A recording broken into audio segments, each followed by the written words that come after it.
మా శాయశక్తుల కృషి చేస్తామని ఈ సందర్భాన్ని తెలియజేస్తాం. అది కాకుండా ప్రజల్ని బోతా కొట్టేందుకే 50,000 ఎకరాలు నారాయణపేటకు 50,000 ఎకరాలు కొడంగల్ కానీ ఒక కొత్త లిఫ్ట్ ఈ రోజు మాకు తీసుకొచ్చారు. సంతోషం. అది ఉన్నాయండి. మల్లాయి పాలమూరు రంగారెడ్డి ద్వారా పాదగిరిని అప్రూవ్ చేసి ఈ మొత్తం ప్రాంతాన్ని సస్యశ్యామలం చేయాలి.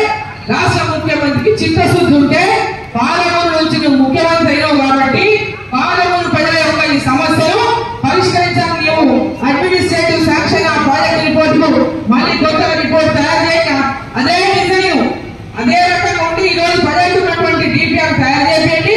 కేంద్ర ప్రభుత్వానికి ముఖ్యమంత్రిగా నీవురా ఇలా ఎంపీగా నేను వస్తా ఈ యొక్క ప్రాజెక్టు తెచ్చుకుందాం, మన పాలనను సత్యసామలం చేసుకుందాం. అంతే తప్ప రాజకీయం చేయనికే వీటికి వచ్చి ప్రజలను ఆరోగ్యాలని చెప్పి మోసం చేసినట్ల మళ్ళీ ఒకసారి ఈ ప్రాంత ప్రజలను మోసం చేయొద్దని చెప్పి సందర్భం నేను కోరుతా ఉన్నాను. వాళ్ళ కరువు మీద కొట్టొద్దు. కరువుతో బొబ్బరికి ఎక్కడెక్కడికో బొంబాయి కర్ణాటక పోతారు. వలసలు ఆగిపోలేదు. ఇంకా భీమా ప్రాజెక్టు ద్వారా కొత్త ప్రాంతమే మనకి తిరిగేట్ అవుతుంది. దాని కింద ఉన్న ఆలయాన్ని ఆడేసిన బొమ్మలాన్ని భూత్పూరు నేరేడుగా అనుగొండ గారెపల్లి అంకెన్పల్లి ఆ రోజు ఎక్కడ ఉండవో ఇప్పటిదాకా అక్కడనే ఉన్న ఆరండాల పల్లెం అయినా ఆరండాల పల్లెం ఊళ్ళ ఎక్కడైనా ఒక్కటన్నా అయిందా? మరి చిత్తశుద్ధి ఉంటే ఇమ్మీడియట్ గా ఈ రాష్ట్ర ప్రభుత్వం ఆ ఆరండాల గ్రామాలన్నింటినీ కూడా ఆ గ్రామాల్లో రైతుల ముప్పు గ్రామాలను ఎంబడే వారికి నష్టపరిహారాన్ని చెల్లించి ఆ ముప్పు గ్రామాలను ఎంబడే పూర్తిగా సౌకర్యాలు కల్పించాలి.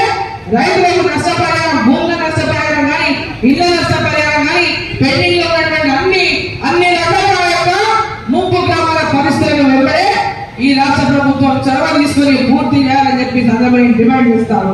మీరందరూ కూడా ఇలా ఉన్నటువంటి ఒక ముప్పు గ్రామాల ఉంటున్నటువంటి మన కార్యకర్తలందరూ కూడా గ్రామాల ప్రజలకు చెప్పండి.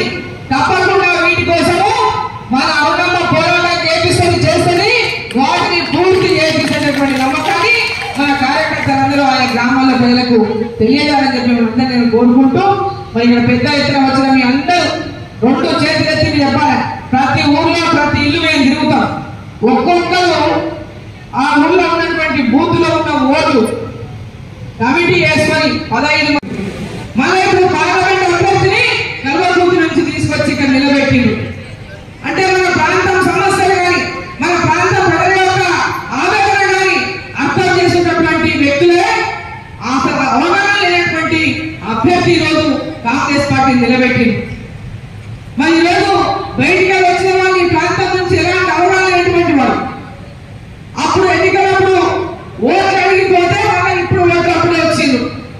కాబట్టి ప్రజలంతా కూడా మనకు ఎవరు పనిచేస్తారు, మన కష్టాలు ఎవరికి తెలుసు, మన కష్టాన్ని ఈ ప్రాంతంలో పెరిగి ఈ ప్రాంతంలో రక్తం పంచుకొని పుట్టి ఈ ప్రాంతంలోనే పెరిగి చదువుకొని పెద్దగై మన పక్కనే గద్వాల కోడలు పోయాం. ఎంతో దూరం పోలే.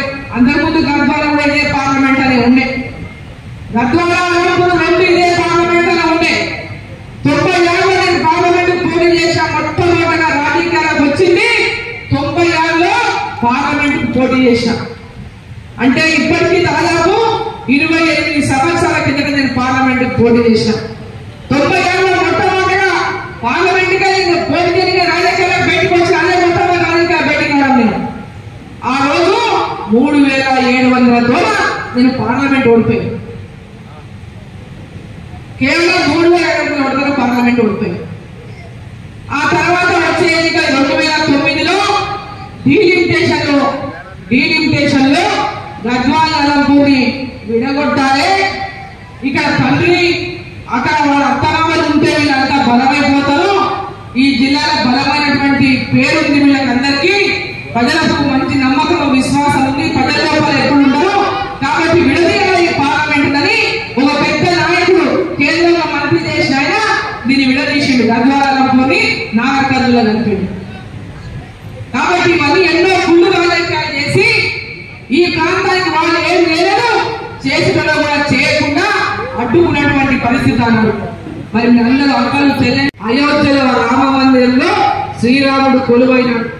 మనం అందరం కూడా ప్రజల లోపల ఈ యొక్క శ్రీరామనవమి విషయాన్ని పెద్ద ఎత్తున తీసుకెళ్లి ఆ రోజు ప్రతి కార్యక్రమాన్ని ప్రతి ఒక్కరూ ఊరంతా నిర్వహించుకోవాలని చెప్పి సందర్భంగా మేము అందరినీ కోరుకుంటూ మరి 18వ తేదీ నాడు నేను నామినేషన్ వేస్తున్నా.